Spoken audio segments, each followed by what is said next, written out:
Pour vous donner un petit peu la teneur des interventions que nous avons entendues hier, pour peut-être annoncer celle que vous allez entendre aujourd'hui, et particulièrement celle d'Étienne Klein, je dirais les choses de cette façon. Nous sommes à la fois ceux qui allons mourir,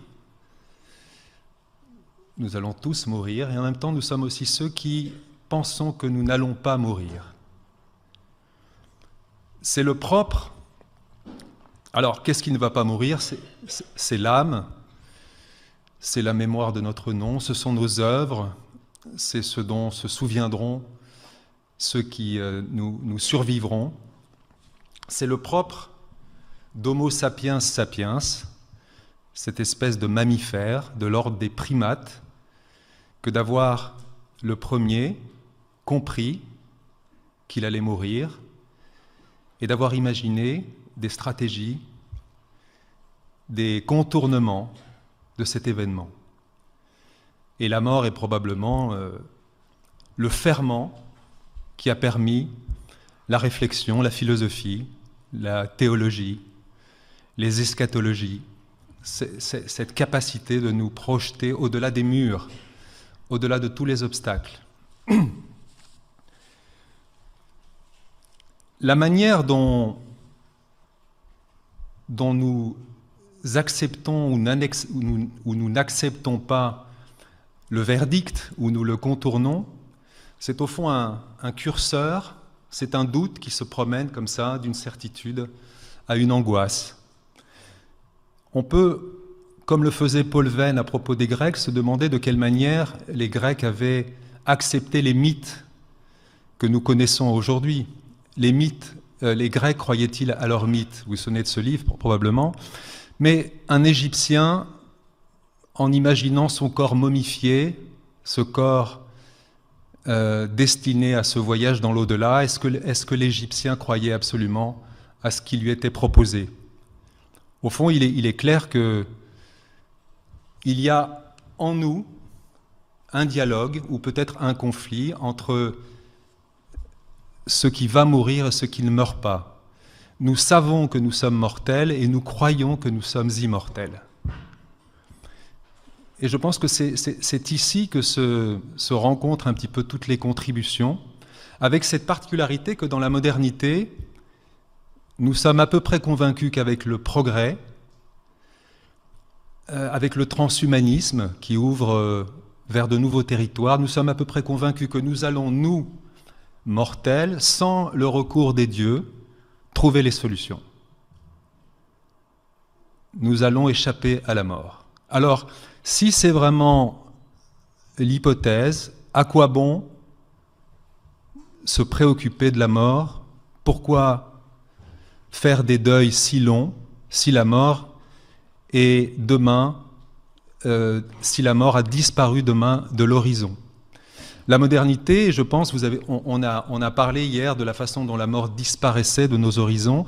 C'est probablement pour cette raison, on a au fond de nous la conviction que nous allons l'emporter. Alors nous n'en sommes pas là, nous mourrons encore, et ce sont des 4 contributeurs qui vont se succéder à la tribune que je présenterai. Et au terme de ces 4 contributions, il y aura un débat. Et je commence par vous présenter Étienne Klein. Étienne Klein, philosophe des sciences. Il dirige le laboratoire de recherche sur les sciences de la matière du commissariat à l'énergie atomique à Saclay, tout en menant une carrière de vulgarisation autour des questions soulevées par la physique contemporaine, notamment par la physique quantique et la physique des particules, les grands enjeux de la recherche contemporaine. Parmi ses livres nombreux, il m'en a offert un ici, Les tactiques de Chronos en 2003, Le facteur temps ne sonne jamais 2 fois en 2007, Y a-t-il eu un instant zéro en 2015? Tout n'est pas relatif. Le titre de sa contribution aujourd'hui, Les lois de la physique auraient-elles oublié la mort? Merci beaucoup. Bonjour à toutes et à tous. Merci aux organisateurs de m'avoir invité, ce qui laisse entendre que j'aurai quelques compétences particulières à vous parler de la mort. j'en suis pas certain, mais pour commencer, je voudrais rebondir, comme on dit, sur cette expression que vous avez utilisée, l'immortalité, qui est promise par les post-humanistes ou les transhumanistes, comme on les appelle, avec cette idée que les progrès des technologies, des nanotechnologies notamment, ou de l'informatique, ou des sciences du cerveau, pourront nous permettre, à une échéance qui est discutée, de devenir immortels. Alors, ce qu'ils appellent l'immortalité, c'est pas une longévité augmentée. C'est vraiment l'immortalité, sans jamais vraiment poser les questions qui vont avec cette promesse. Admettons par exemple qu'au sein de l'humanité, grâce au progrès qu'ils invoquent, quelques personnes deviennent immortelles. La question, c'est comment est-ce qu'elles pourraient le savoir? Il faudra attendre un certain temps avant de pouvoir garantir que ces personnes qui ont toujours vécu au sein d'une espèce dans laquelle tout le monde était mortel sont devenues immortelles. Et donc, il y a toutes les chances que les immortels en question seraient ignorants de leur immortalité, ou du moins seraient sceptiques à son sujet. Et puis même s'ils le savaient, qu'est-ce qu'ils feraient? Si vous saviez que vous êtes immortel, en quoi est-ce que cela changerait votre façon de vivre? Sans doute en vous obligeant à ne plus jamais quitter votre domicile de peur de mourir. Puisque perdre l'immortalité par accident, par exemple, c'est beaucoup plus difficile que de perdre la vie. Et donc, oui, on perd beaucoup plus. Quand on perd la vie en étant mortel, on perd quelque chose qu'on doit perdre.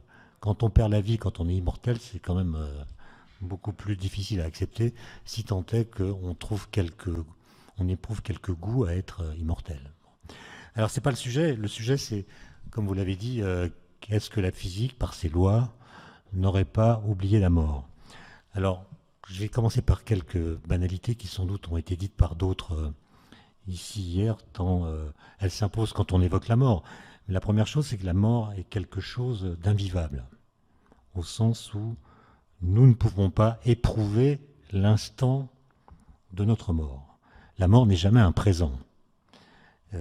Et certains anciens avaient utilisé cet argument pour dire qu'il ne fallait pas se soucier de la mort dès lors qu'il était impossible de la vivre. Quand on est vivant, on n'est pas mort. Quand on est mort, on est mort. Et donc, il est impossible d'être vivant pendant sa mort. Donc, personne n'a compétence pour en parler. Personne n'en est revenu. Et donc, personne ne sait ce qu'est la mort. La relation que nous avons avec elle ne peut se faire dans la lumière. La mort nous met toujours en relation avec quelque chose qui ne vient pas de nous et qui donc nous semble mystérieux. La chose étant mystérieuse, on peut en dire à peu près ce qu'on veut. D'ailleurs, Émile Cioran disait « L'avantage qu'il y a à se pencher sur la vie et sur la mort, c'est qu'on peut en dire n'importe quoi. » Ce qui me donne quartier libre pour parler. Alors maintenant, d'un point de vue phénoménologique, comment se montre la mort? Ceux d'entre vous qui ont assisté à la mort de quelqu'un, pas une mort violente, mais une mort par maladie, par exemple, vous savez que c'est d'abord la disparition dans les êtres concernés de tout mouvement expressif qui les faisait apparaître comme vivants. Soudain, ça se passe en très peu de temps, le visage se transforme en masque. Et on le voit, la vie est partie. Il n'y a plus de réponse possible de la part du sujet, il n'y a plus de signes. Et donc la mort, du point de vue phénoménologique, là encore, est cette immobilisation qui réduit le corps à quelque chose de muet et de décomposable. Et puisqu'on doit parler de physique, ça pose une question que personne ne sait résoudre. C'est que si vous regardez la composition d'un corps une nanoseconde après la mort de l'individu, sa composition chimique, les atomes qui constituent ce corps, sont exactement les mêmes qu'avant la mort. Et donc, qu'est-ce qui a fait que, alors que la constitution physique du corps est la même, la vie qui était là n'est plus là? Alors, j'ai lu, pour préparer cette conférence, un certain nombre de textes à propos de Démocrite et des premiers atomistes de l'Antiquité, et certaines thèses défendent l'idée que si Démocrite et d'autres ont proposé l'idée d'atome, c'est justement pour éradiquer la peur de la mort. Avec l'idée que quand nous mourrons, les atomes qui nous constituent ne meurent pas. Ils sont éternels. Et donc la mort pour eux n'est pas un événement. Et nos atomes qui sont immortels vont se recombiner après notre mort, qui est simplement la mort d'un organisme et non pas la mort des entités qui le constituent. Nos atomes vont se recombiner ailleurs pour faire d'autres objets inertes ou d'autres êtres vivants. Et donc la mort est comme rien au niveau des atomes. Et c'est assez intéressant que cette idée d'atome ait été portée non pas par des arguments de physique, mais plutôt par des réponses tentées à propos de questions métaphysiques. Et quand on pense le corps en termes d'atomes, et enfin, j'insiste encore pour dire que c'est très mystérieux de savoir pourquoi des molécules qui participaient à la vie, tout d'un coup, n'y participent plus, alors qu'elles sont restées les mêmes. Après, il y a une décomposition, mais cette composition ne démarre que bien après. À l'instant de la mort, c'est la même chose, et pourtant, c'est pas du tout la même chose. Et quand on a cette idée de l'atome constituant des corps, on a envie de croire que les organismes vivants seraient composés d'entités stables qui, au jour de leur mort, désagrègent leurs liens et se dispersent. Et donc, la mort, c'est la dispersion de ce qui nous constitue, et c'est la cessation des interactions qui lient entre elles nos molécules ou entre eux nos atomes. Alors ça, c'est une image qui est fausse, on le sait. Pourquoi ? Parce que les molécules organiques qui forment nos tissus quittent notre organisme dans une ronde incessante et sont remplacées par d'autres. Nos cellules ne cessent pas d'être renouvelées, y compris celles qui appartiennent aux tissus les plus solides en apparence, comme l'os. Si on prend les globules rouges, par exemple, ils ont une espérance de vie de 120 jours. Donc nos globules rouges sont constamment remplacés par de nouveaux, de sorte que un organisme vivant est comme un bateau de Thésée, ce bateau qui était, comme vous le savez, perpétuellement réparé, et dont les sophistes d'Athènes se demandaient, au fur et à mesure que les pièces en étaient modifiées ou remplacées, s'il s'agissait encore du même bateau. Et donc ça veut dire que les cellules, ou les molécules, pour le dire autrement, qui nous constituent, sont sans cesse remplacées. Mais ce remplacement continu ne modifie pas notre identité. Nous restons les mêmes avec des constituants qui sont en permanence renouvelés. On a longtemps pensé que la disparition de nos cellules, comme notre propre disparition, ne pouvait résulter que d'accidents, de destruction ou d'usure, c'est-à-dire d'une incapacité intrinsèque à résister au passage du temps et aux agressions dans l'environnement. Autrement dit, on mourrait par usure des pièces qui nous constituent. Alors on sait depuis assez longtemps maintenant que les choses ne sont pas si simples. Nos cellules possèdent tout au long de leur existence le pouvoir de s'autodétruire en quelques heures. Et ce qui fait qu'elles ne se détruisent pas, ce qui fait qu'elles survivent au moins pendant un certain temps, vient du fait qu'elles sont capables de percevoir dans leur environnement le langage des signaux émis par d'autres cellules qui seuls leur permettent de réprimer le déclenchement de leur autodestruction. Autrement dit, nos cellules sont constamment au bord du suicide. Et si elles ne se suicident pas, c'est parce que leur environnement leur demande de ne pas le faire. Et ce suicide cellulaire, qu'on appelle l'apoptose, peut conduire à des pathologies lorsque justement l'apoptose ne se fait pas. C'est ce qu'on appelle le cancer. Le cancer, c'est lorsque des cellules qui devraient mourir, en fait, survivent et deviennent surnuméraires. Et donc, c'est cette fragilité même des cellules qui est constamment retardée, c'est cette sorte de sursis permanent qui permettent à nos corps de voyager à travers le temps, de se reconstruire en permanence et de s'adapter à des environnements perpétuellement changeants. Alors, il y a une analogie en physique qui peut illustrer ça, c'est le noyau des atomes. Vous savez que le noyau des atomes, il est constitué de protons et de neutrons. Les protons ont une durée de vie tellement grande qu'on n'a jamais pu la mesurer. Elle est sans doute plus longue que la durée de vie de l'univers. Alors que les neutrons, eux, ont une durée de vie d'1/4 d'heure. Un neutron libre disparaît par radioactivité. Au bout d'1/4 d'heure, il se transforme en un proton, un électron et une particule qu'on appelle l'antineutrino. Or, dans nos atomes, il y a des noyaux qui contiennent des neutrons. La question, c'est comment se fait-il qu'il y ait des noyaux avec des neutrons dans notre corps, alors même que l'espérance de vie des neutrons est d'1/4 d'heure. Nos atomes ont été formés dans les étoiles il y a des milliards d'années. Donc il ne devrait plus y avoir de neutrons dans les noyaux puisque leur durée de vie effective dépasse de loin leur espérance de vie.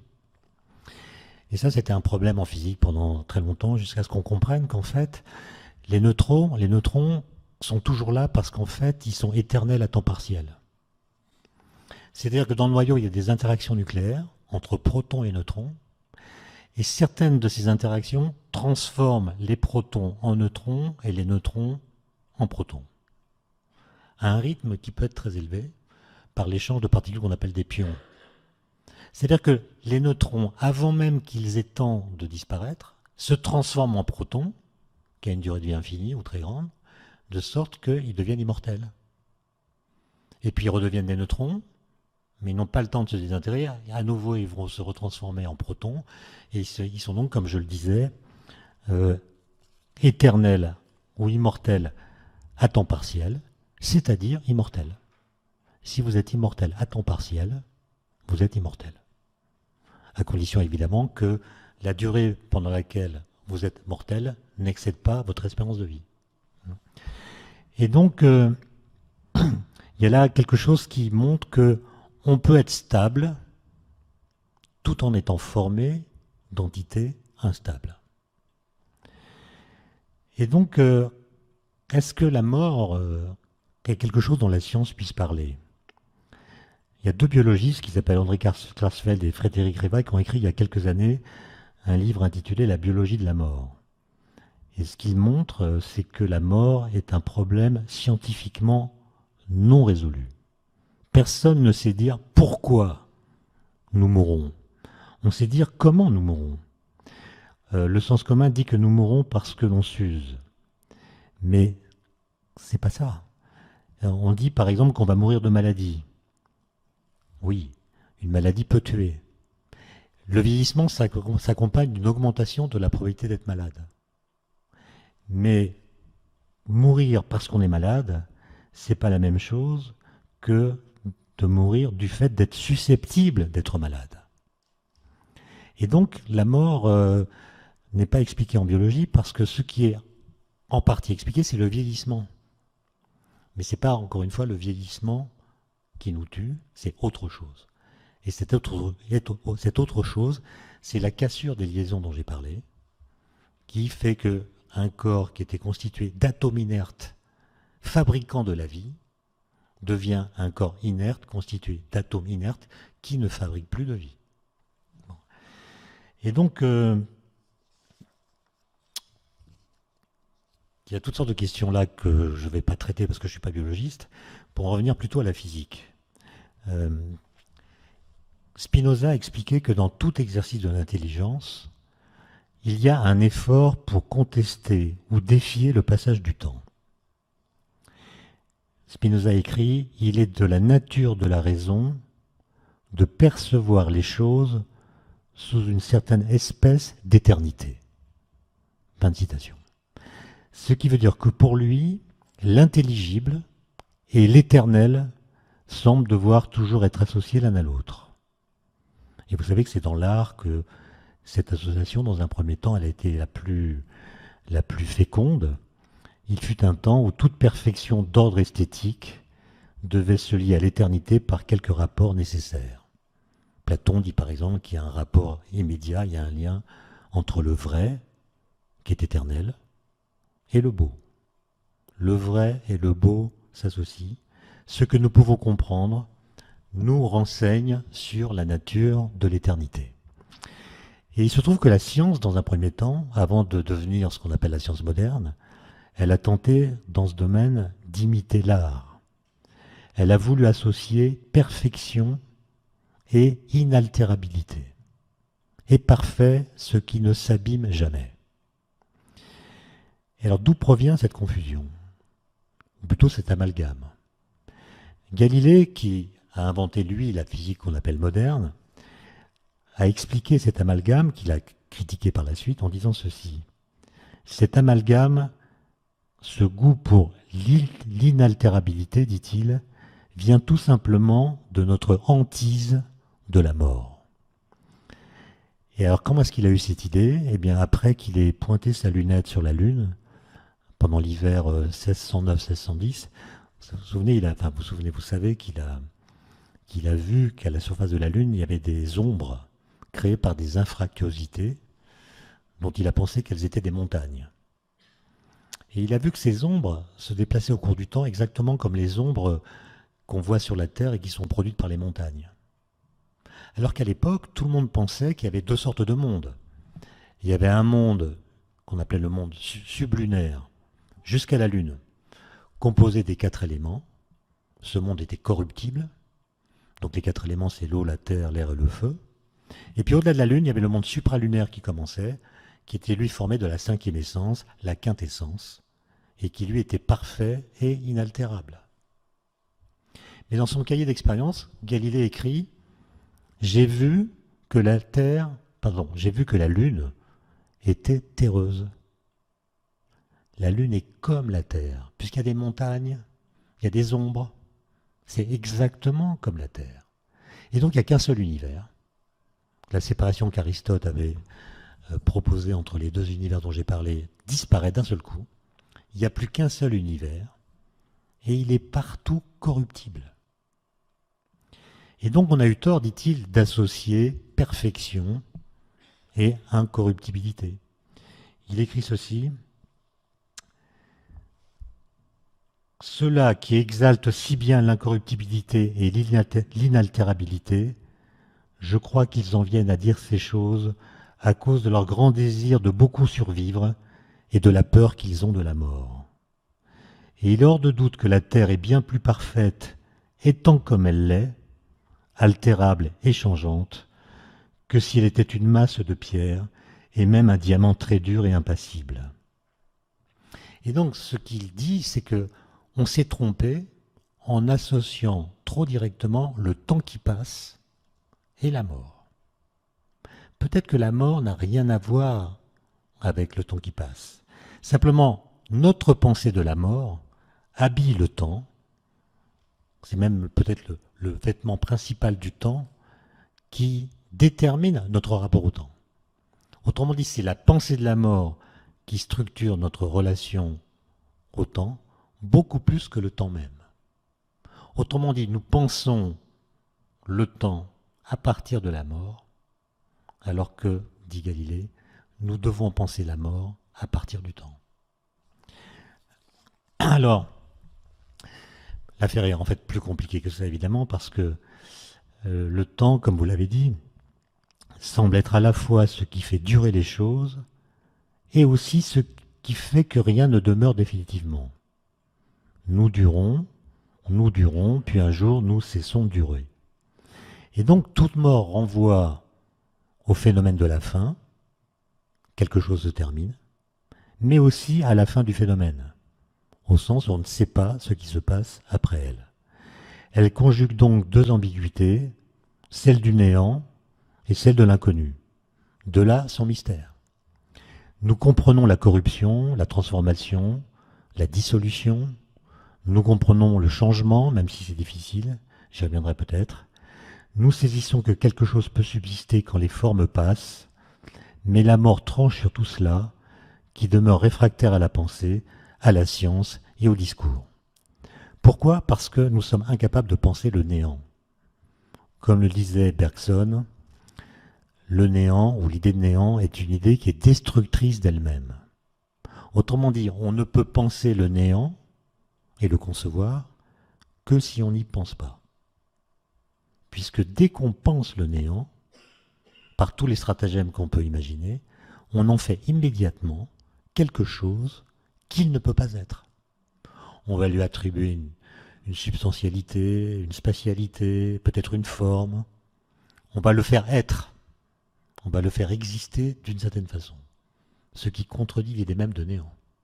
Et donc le néant n'est pensable que si on n'y pense pas, puisque penser le rien n'est jamais penser à rien.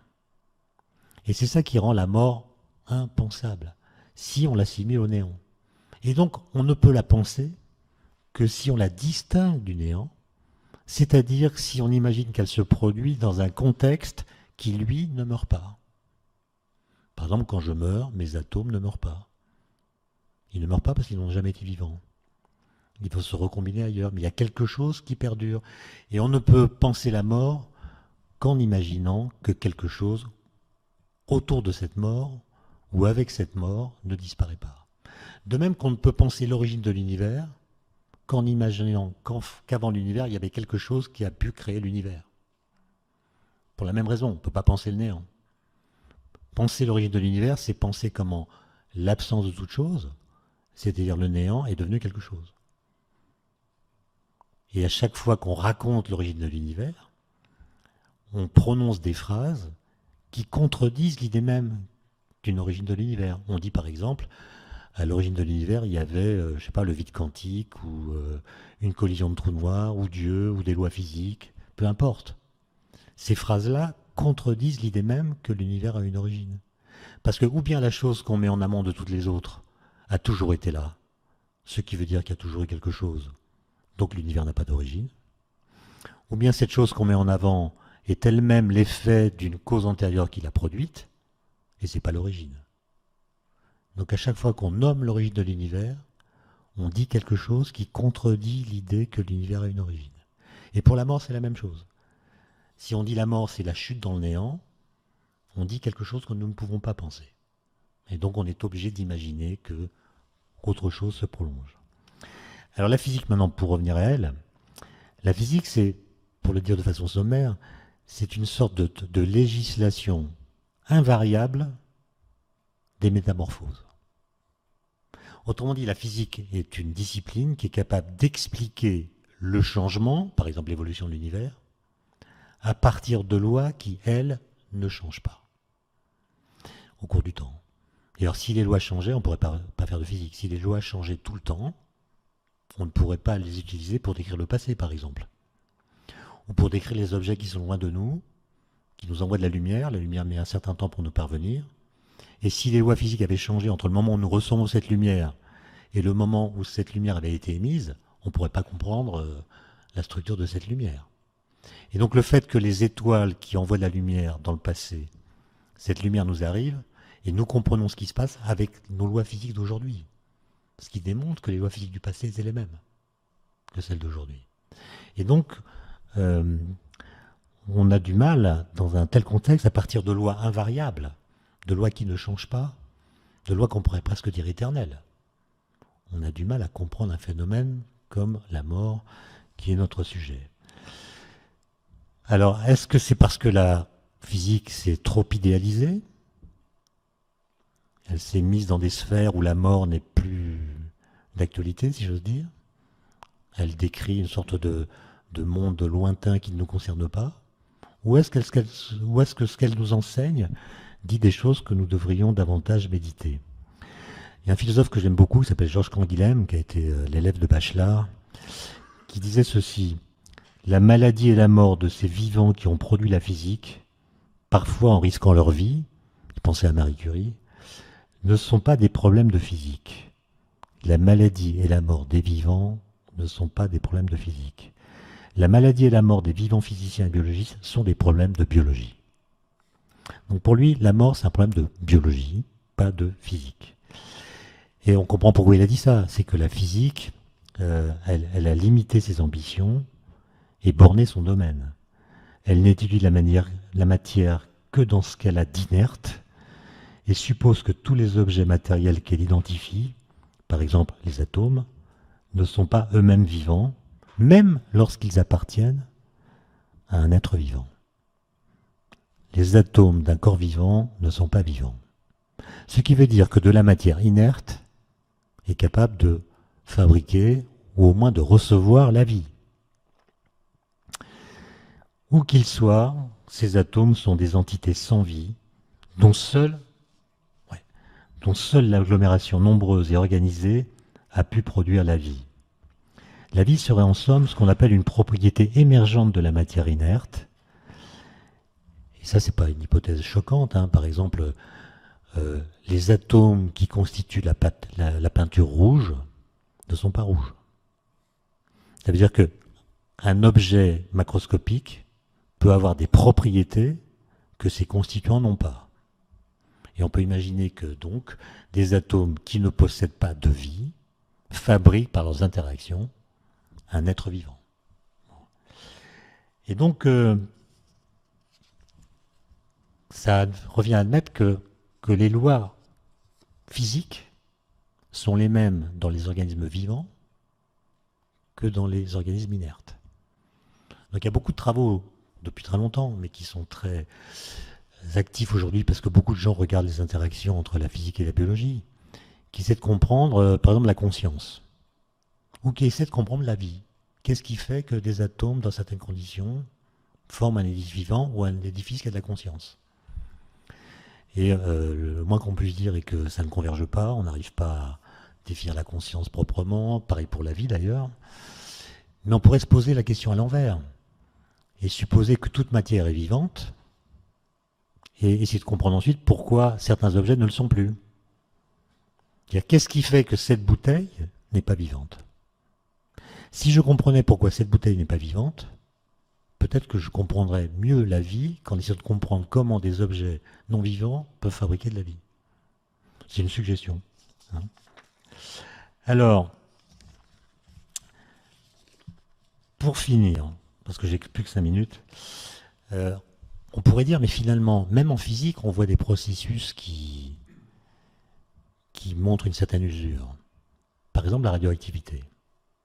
La radioactivité, c'est vous prenez certains atomes et vous voyez qu'au bout d'un certain temps, ils se désintègrent. Ils meurent, entre guillemets. Ils meurent. Bon. Et donc, quand Becquerel et Marie Curie ont observé ce processus, ils ont d'abord pensé que la radioactivité était un effet d'une usure de la matière. La matière s'use, les noyaux, on ne parle pas de noyaux à l'époque, on parlait d'atomes, mais peu importe, les atomes vieillissent, en vieillissant, ils s'usent, et la radioactivité qui signe leur mort est simplement la conséquence de ce vieillissement. Et en fait, non. On a fini par comprendre que non. Les atomes radioactifs ont ceci de particulier qu'ils meurent, ils sont mortels, sans jamais avoir vieilli. Autrement dit, leur mort n'est pas le résultat d'une usure, mais un processus qui est lié à leur formation. Au moment de leur formation, ils ont accumulé trop d'énergie, et à un moment ou à un autre, ils devront la libérer. Et comment est-ce qu'on a compris ça? Eh bien, en remarquant que la probabilité qu'un atome radioactif se désintègre dans l'heure qui vient, par exemple, est complètement indépendante de son âge. Par exemple, si je prends un atome de carbone 14, dont vous savez qu'il est radioactif, carbone 14, radioactif, une période de plusieurs milliers d'années, j'en prends un qui est apparu dans ma main il y a 2 minutes. Donc l'âge de cet atome, c'est 2 minutes. J'en prends un autre dans ma main droite, dont l'âge est 2 milliards d'années. Je compare la probabilité que chacun d'eux disparaisse dans la minute qui vient. Je vais me dire, mais c'est le plus vieux qui a le plus de chances d'y passer. Ben non, non. La probabilité qu'ils ont l'un et l'autre de disparaître dans le futur est exactement la même. Autrement dit, elle est indépendante de leur âge. Alors qu'est-ce qu'on appelle le vieillissement? Ce qu'on appelle le vieillissement, ce n'est pas le fait de prendre de l'âge. Le vieillissement, c'est le fait, en prenant de l'âge, d'augmenter la probabilité qu'on a de mourir dans l'année qui vient. Ça, c'est la définition de l'INED, l'Institut national des études démographiques. On prend par exemple le 1er janvier toutes les personnes qui ont 40 ans, et puis on regarde un an plus tard combien il en reste, vivantes. Et ça donne une probabilité qu'une personne de 40 ans en France meurt dans l'année qui vient. Donc ça mesure le vieillissement. Et si vous regardez les courbes qui sont publiées par l'INED, vous verrez qu'en France, les hommes ne vieillissent pas entre 23 et 39 ans. C'est-à-dire qu'un homme de 23 ans a exactement la même probabilité de mourir dans l'année qui vient qu'un homme de 39. Donc il y a tout un plateau comme ça pendant lequel on est radioactif. Enfin, on est comme les atomes radioactifs, c'est-à-dire notre probabilité de mourir ne dépend pas de notre âge. Et après 39 ans, ça s'aggrave pour toutes sortes de raisons sur lesquelles je ne reviendrai pas. Les femmes, c'est différent, si je puis me permettre. Les femmes vieillissent tout le temps, à tous les âges de la vie. Par contre, beaucoup moins que les hommes. C'est-à-dire que la probabilité de mourir augmente chaque année, mais ce nombre est toujours beaucoup plus faible que pour les hommes. C'est pour ça qu'il y a plus de femmes centenaires que d'hommes centenaires. Et Pierre Dac disait « Les femmes vivent plus longtemps que les hommes, surtout les veuves ». Bon.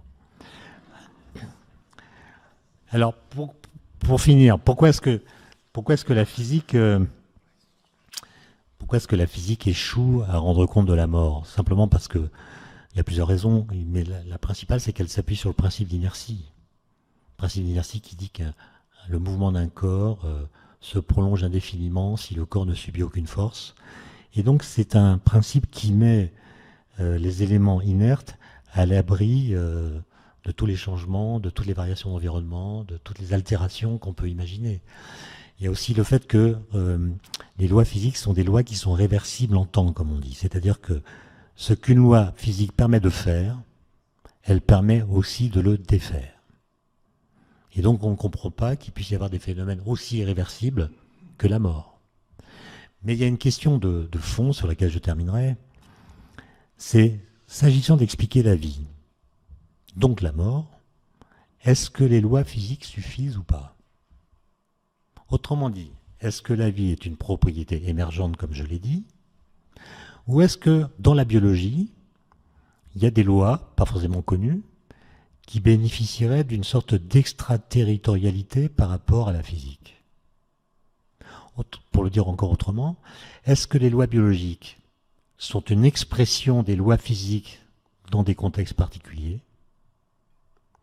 Ou est-ce que les lois biologiques sont des lois qui s'ajoutent aux lois physiques sans leur devoir rien de leur propre structure?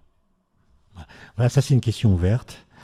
Et pour conclure, si je peux encore avoir une minute, il y a beaucoup de systèmes philosophiques, à commencer par Montaigne, qui a été radicalisé, si on peut dire, par Heidegger, selon lesquels il faudrait penser que le temps est, sinon la mort même, du moins son vecteur, que c'est lui qui détermine sa structure et qu'il faut donc penser le temps à partir de la mort et non l'inverse. Par exemple, Montaigne écrit « Vous êtes en la mort pendant que vous êtes en vie ». Avec l'idée que la mort, elle est déjà là, elle nous corrode et nous transforme en chats de Schrödinger qui sont dans la superposition quantique d'un chat vivant et d'un chat mort. C'est-à-dire qu'on est vivant, mais déjà la mort est là en train de nous contaminer. Bon. Heidegger, c'est encore pire. Il dit « La mort est la source de nos représentations ordinaires du temps pour la simple raison qu'elle nous empêche de nous situer dans un ordre plus vaste. Le temps n'est donc que l'autre nom de la mort, un nom moins angoissant, plus neutre, une ultime ruse par laquelle nous parvenons à réduire la puissance affective du mot mort. » Autrement dit, on a inventé le mot temps pour ne pas avoir à toujours prononcer le mot mort. Bon. Et donc, à les en croire, le temps ne serait finalement rien d'autre qu'un masque de la mort, plus vivace qu'elle, seulement destiné à la rendre verbalement présentable et intellectuellement admissible.